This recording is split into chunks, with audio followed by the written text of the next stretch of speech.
Hello everyone and welcome to my channel, and today I'll be reading a multi-character existence by me.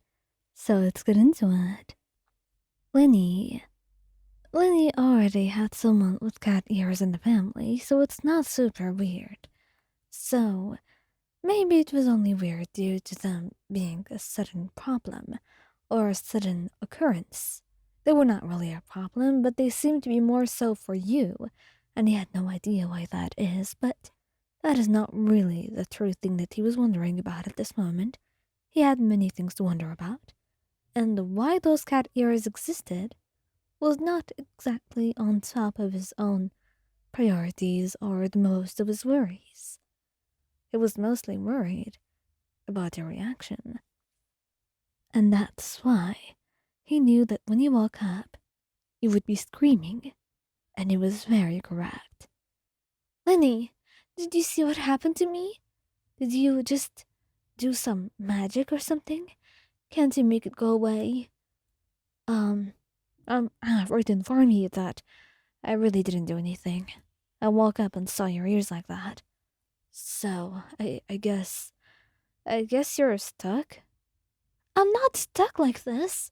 Don't say that. Um, sorry. Maybe you're not stuck. I don't know. Maybe you're just, uh, I mean, it's not bad if you're stuck. They look good on you. There's no reason to be negative about it. Besides, Lynette has some, cat features as well. So I'll be able to give you good advice if you ever need it. But, but isn't it embarrassing? No. What's embarrassing about it? They're just cat ears. And the way he looked at it, it didn't seem like it was a problem at all. And that's what maybe made you feel like it really shouldn't be. And so, you began to take it a lot more lightly and felt a lot less worried. So you smiled, looking away shyly. You know what? You may be right, Lenny. I suppose that's the case. Maybe I'm overreacting. I guess I've never had cat ears before, as you can see. He chuckled at that, nodding. But he wanted to try something specific. Something that he found very adorable in Lynette, and he knew he'll find it even cuter on you.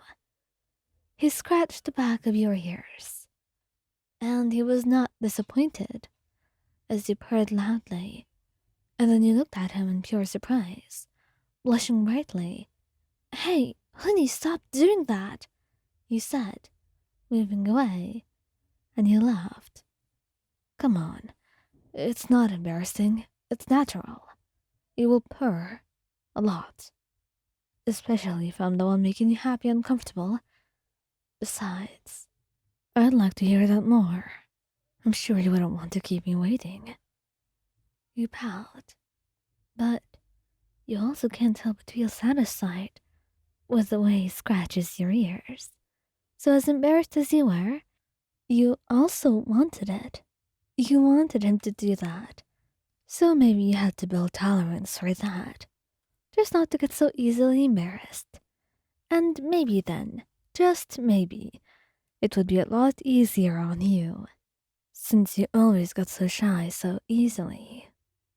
Scaramouche. Scaramouche has been likened to a cat himself many times, although he never really understood the logic behind it. It felt rather silly and illogical. Besides, isn't he just old and ancient? He doesn't really see any similarities between him and a cat, and to him it felt rather silly for people to compare them. But then again, a lot of people really don't listen, and they will continue to do what they want when they want. So he gave up hope on that.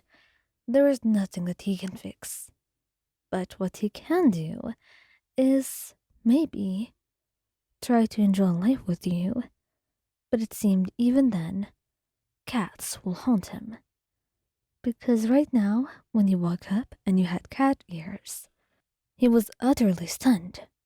He had no idea that something like this could happen, not in his many centuries of life. Did he think a similar thing could occur? But now it did, and now he had cat ears that were very real, and he had no idea where they came from. Wyon, wake up. Wake up right now, he said, and you immediately woke up at his loud voice, startled. But then, he touched your ears, and of course, you immediately moved away. But then you looked at him in absolute confusion. Wait, Scaramouche? What did you just touch? Your ears. What ears are you talking about? Why do I have... Oh no. You immediately went to the mirror, and then you looked at him, crossing your arms. You did something, didn't you? Why would I be waking you up if I did something? That's stupid. I don't know what happened to you. I thought you would have an answer. Well, I don't, and you certainly don't either, so what are we going to do? Nothing. Could you come here, then? If you don't know what we're going to do, then we may as well just try and see something, he said, like he was purely asking for scientific reasons, and not out of his own curiosity and his own self-indulgence. Because as soon as you went to him, he took you close, wrapping his arms around you and pulling you into his lap, and of course he didn't mind. He was not usually affectionate, so you were going to take this. But then, he scratched your ears and held your face with his hand.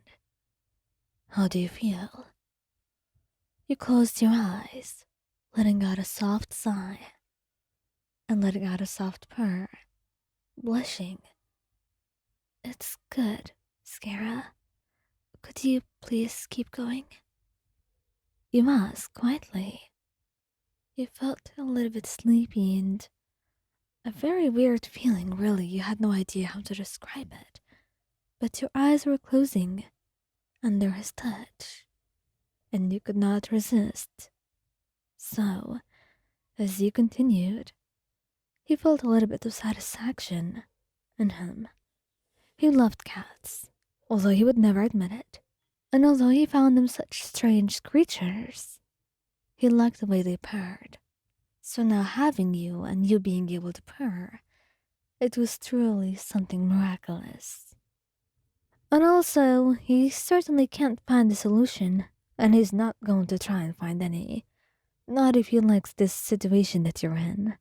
So good luck with that, because he's having a lot of fun with your ears.